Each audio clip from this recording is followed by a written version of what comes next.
It was supposed to be here.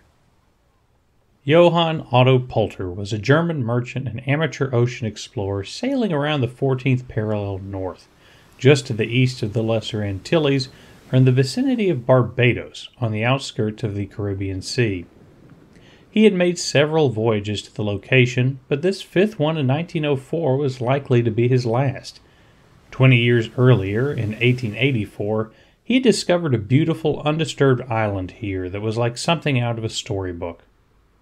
The northern reaches were dominated by large, majestic mountains that sloped down to the gentle, fertile plains in the south. While the eastern coast was pounded by relentless breakers, the leeward islands were the picture of lazy, tropical peace. To top it all off, the island was populated by a gentle native people who, in Poulter's words, go about naked as God created them and are of good stature.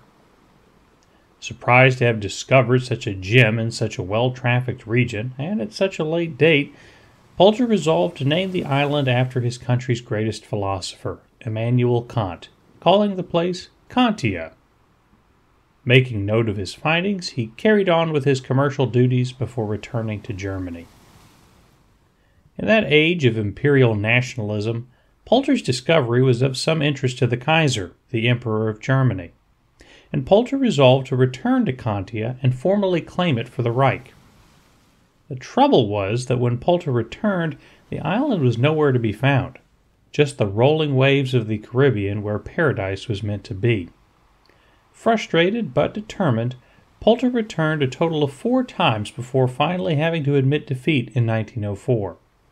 Embarrassed, and perhaps something of a joke among the seafaring community of his day, Poulter's bizarre ordeal was not so unique in history as it might seem. He, as so many perplexed mariners before him, had encountered a phantom island.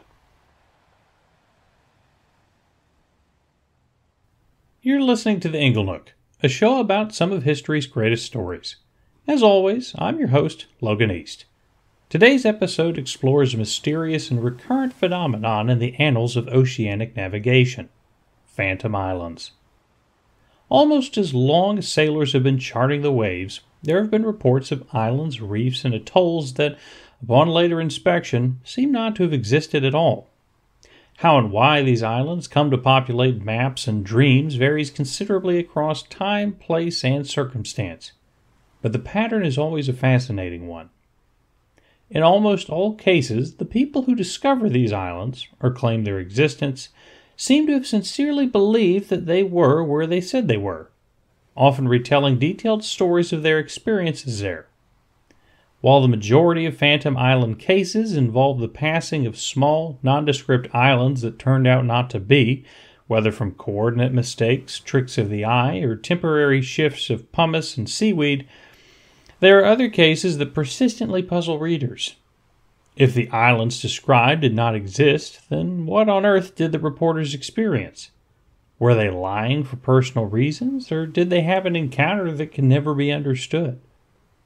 With these questions in mind, we shall venture to some of these islands of legend to see what all the fuss was about. First on the list is a little place called St. Brendan's Island. St. Brendan's Island stands out for its unusual longevity, its repeated sightings across centuries, and for its mysterious reputation for wandering the seas, shrouded in fickle fog banks. St. Brendan, also known as St. Brendan the Navigator, is one of the most famous of the legendary early Irish monks who sailed the seas in all directions looking to preach the gospel and establish far-flung monasteries. Details on Brendan's life are scarce and come primarily from monastic histories and genealogies that came centuries after his own day. Still, we know that Brendan was born in the late 5th century in southwest Ireland, the same century that St. Patrick and other missionaries were first spreading Christianity throughout the land. Known as one of the 12 apostles of Ireland, Brendan was trained and educated for the early Irish priesthood. Thereafter, he was a leading missionary who set off on voyages to establish monasteries for the growth of the faith. At first, these voyages took him to various parts of the British Isles. Irish monks tended to found monasteries on islands just off the coast owing to their relative safety from attack, and Brendan did so on the Aran Islands off the Scottish coast, later going as far as France. But this is where the story leaves the rails. The story of our interest comes from the text Voyage of St. Brendan the Abbot, the earliest manuscript of which comes from around the year 900, or about 350 years after Brendan's life.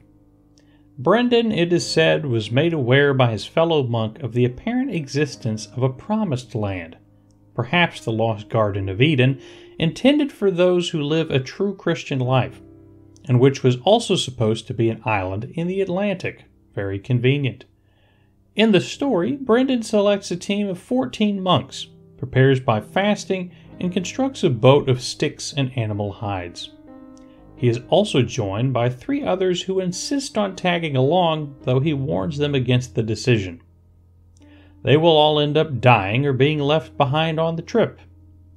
The crew then embarks on a 7-year voyage around the Atlantic, where they encounter many strange sights, reminiscent of Homer's Odyssey. They encounter an island of sheep, one occupied by demons, and another inhabited by a cloister of mute monks. Perhaps the strangest episode is when the crew goes ashore on what they believe to be an island, but that is actually the back of an enormous fish, which the author names Jasconius. When a fire is lit, the island begins to tremble as the great fish is awoken, and the monks must head back to sea. Eventually, they find the apparent promised land, onto which a number of the monks go ashore.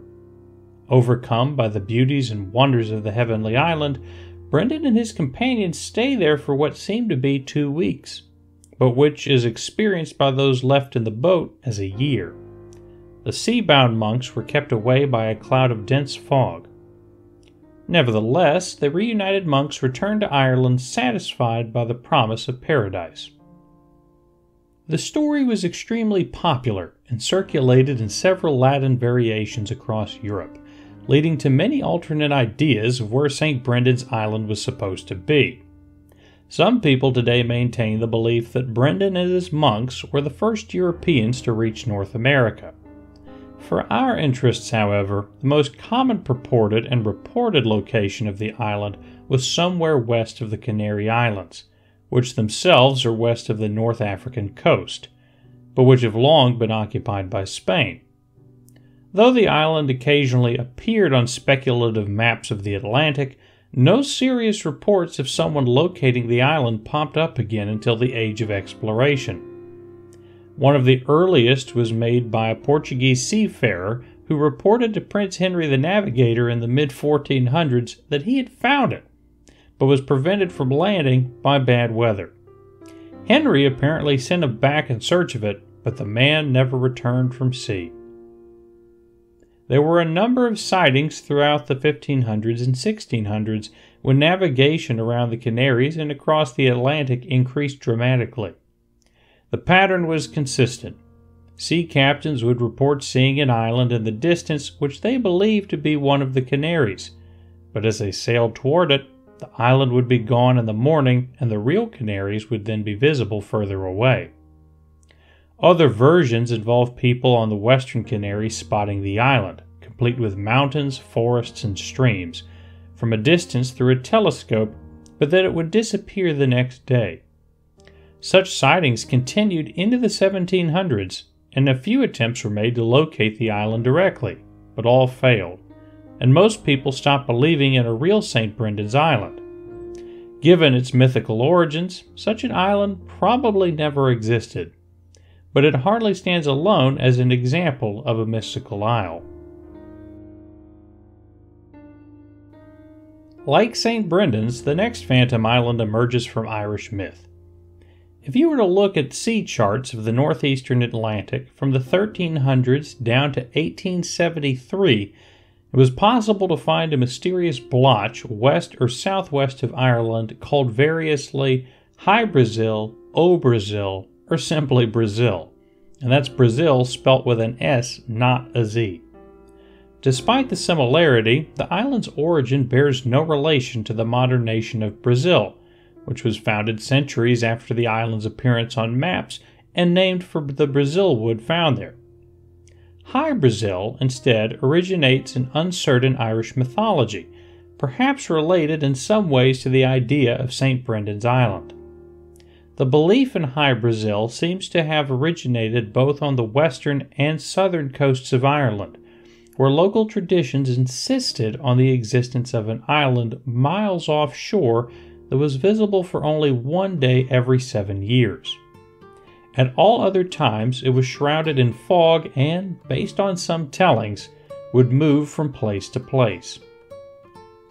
While such a notion seems unbelievable on its face today, an attitude only reinforced by the availability of global satellite imagery, the possibility was taken very seriously for centuries.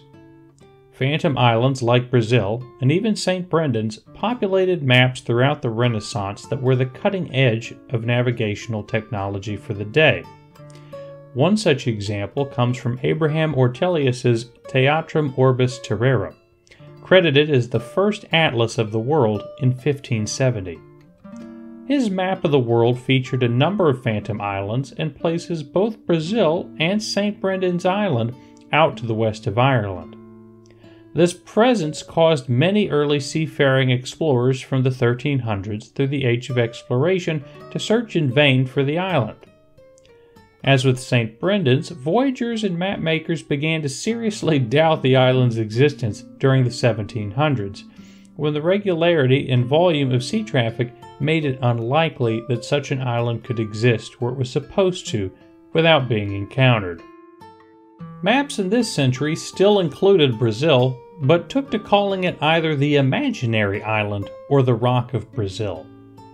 Nevertheless, it kept its ghostly presence on some charts until its final appearance in 1873 on the British Admiralty chart. Even as cartographers had finally had enough of the elusive landmark, there were still local reports of its sighting in Ireland as late as the 1870s, at least according to late 19th century folklorists. According to the 1888 book Irish Wonders, residents of Ballycotton on the coast of southern Ireland had reported seeing the island emerge far out at sea right in a location where they claimed their best fishing spot to be. The island, as told by them, bears a striking resemblance to the one described by Mr. Poulter as Cantia in the Caribbean. It rose prominently out of the sea to form a mountain on one side that sloped down to gentle plains on the opposite. Though rocky in some places, the mountainous side was coated in thick forests, while the coastal plains were painted in verdant meadows. Naturally intrigued, the fishermen set out in their boats to investigate. But as they drew nearer, the island began to fade gradually, until finally it had disappeared altogether. Shocked by this group experience, the townspeople of Ballycotton were convinced that they had encountered the fabled enchanted island, known elsewhere as Brazil. In their understanding, the island was not a normal island, clearly. Not only did it appear once every several years, it also roamed the waves, never staying in one location and always out of the reach of curious mariners. Based on the obvious similarities, I have to imagine that the story of St. Brendan's and Brazil, or the Enchanted Island, are linked somehow in their ancient, murky origins. Put alongside Poulter's Cantia, these islands all fit one model pattern of a phantom island, an island claimed to be seen by many, but hardly if ever reached or interacted with, a kind of wandering mirage. Perhaps there was something to St. Brendan's Gisconius. Whatever the explanation, it's not the only sort of phantom island out there. Let us now turn our attention to a few other kinds of elusive rocks. In the age of discovery, when explorers and mariners were charting new courses across the waves, a few obvious questions emerged among sailors and cartographers alike. One of these questions asked what landscapes and peoples resided in the blank parts of the map, in terra incognita. For most places, finding the answer was but a matter of time and effort. even while speculative bookmakers filled the void with all manner of wild tales from cyclops to one-legged giants. But for the far polar reaches, answers were more distant and less likely. Icy and inhospitable conditions around the poles made expeditions to the far north and south impossible given the methods available in the 15 or 1600s. The existence of a southern polar continent would remain a mystery for centuries. But a secondary question also arose at this juncture. Why did compasses point northward in the first place? That was half of what made it a pole, after all. This is a question that still flummoxes observant schoolchildren today, but even the learned of the Middle Ages knew that it had something to do with magnetism. The hypothetical solution to both of these problems came with our next phantom island, Rupes Nigra, or the Black Rock. The proposed existence of a massive black rock was first indicated in a lost book of discoveries from the late Middle Ages, but its contents were known in the educated circles of the late 1500s and early 1600s, circles that included men like the Flemish mapmaker Gerardus Mercator and the English polymath occultist John Dee. The basic idea was simple. Magnets were attracted to iron ore, which was most commonly found in igneous rock formations. One of the best known mineral sources of iron in the day was magnetite, then called black rock, or in Latin, Rupes Nigra. Dee, repeating the earlier lost source, suggested that the Black Rock Island could be found in the midst of a whirlpool sea that was fed by the world's 4 northmost seas. It was somehow imagined that the waters were sucked into the depths of the earth at the base of the Black Rock. Maps from the period, most notably Mercator's, depict the imposing Black Rock Island in an Arctic sea, while others simply portray a blank island of magnets. Now, I don't know about you, but that sounds pretty attractive to me. The purported volcanic sources of the magnetite body even prompted fictional speculation of a massive volcano at the North Pole by Jules Verne in the mid-19th century. Nor was this explanation as ridiculous as it might sound to the modern ear. The scientific consensus today is that Earth's geomagnetic poles are determined by the arrangement of iron alloys in the planet's molten outer core. Given the circulation of these molten metals, the location of the geomagnetic poles moves over time and does not correspond precisely to the planet's geographic poles. The first European to record reaching the northern magnetic pole was James Clark Ross in 1831. At that time, the North Magnetic Pole was situated in the Arctic northern islands of modern-day Canada, much farther south of the geographic pole than one might expect. Since then, the northern magnetic pole has migrated northward toward the geographic pole, though it remains off-center. Nevertheless, Rupes Nigra, like the mythical Northwest Passage, remains an intriguing notion from the early days of polar exploration. While there are countless other phantom islands between the 1600s and the modern era that we might explore later, I think it best to finish with one of the most interesting phantom islands of the early modern period, the Isle of Demons. This story involves the joining of 2 separate plot lines. The concept of an island of demons first came to cartography in the early 1400s with the appearance of the island of Sataneses, which roughly means the island of devils or Satans, a terrifying island. The island began appearing to the distant west of Portugal alongside other phantom islands such as the island of Antilia or the island of 7 cities.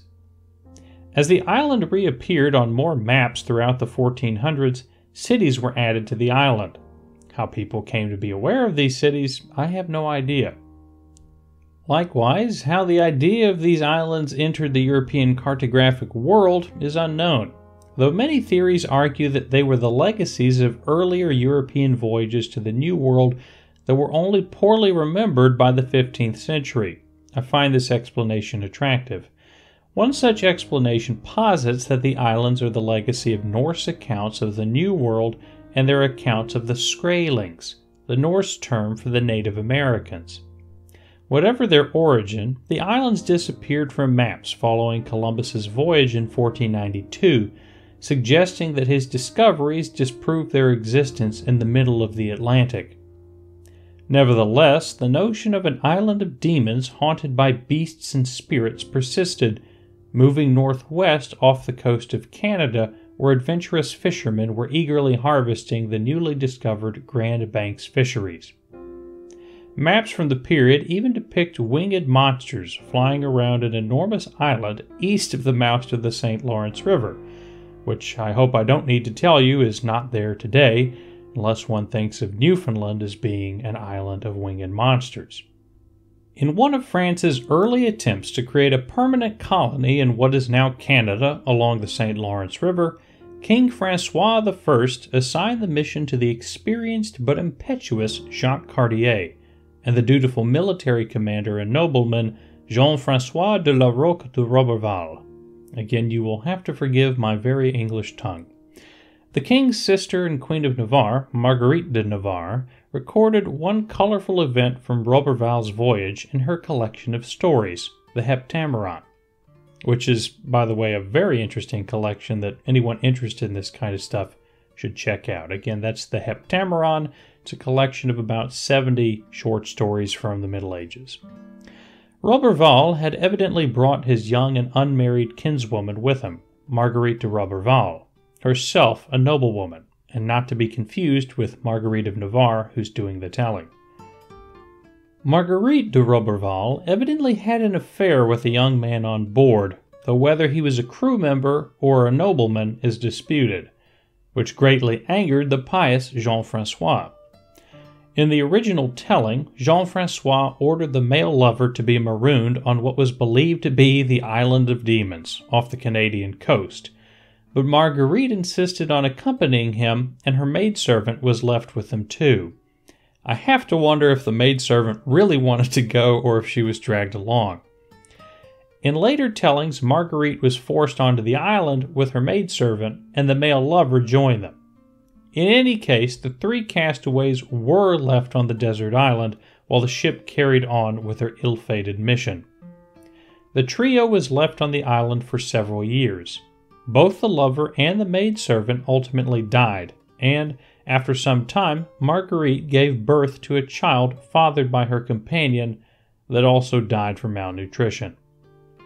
Marguerite herself only managed to survive by hunting wild animals. Eventually, and miraculously, Marguerite was found and rescued by Basque fishermen who returned her to France, likely to the surprise of Jean-François. There is no record that the two ever spoke again, but both did survive for quite a number of years in France. We know today that no gigantic island of demons exists, but all signs indicate that the story of Marguerite's stranding there was true in its essentials, and that she was likely abandoned on one of the minuscule islands along the Quebec coastline, with Harrington Harbor today claiming the current title. While it is perhaps easy to imagine early explorers and mapmakers believing in mystical yet fictional islands, and while the stories from the early centuries of exploration are sometimes the most enchanting, the phenomenon of phantom islands carried on well into the 20th century, though often under very different circumstances. In the future, we may dig into some of those stories, but that is for another day. For now, if you've enjoyed this episode of The Angle Nook, be sure to like and subscribe. And until next time, have a good one.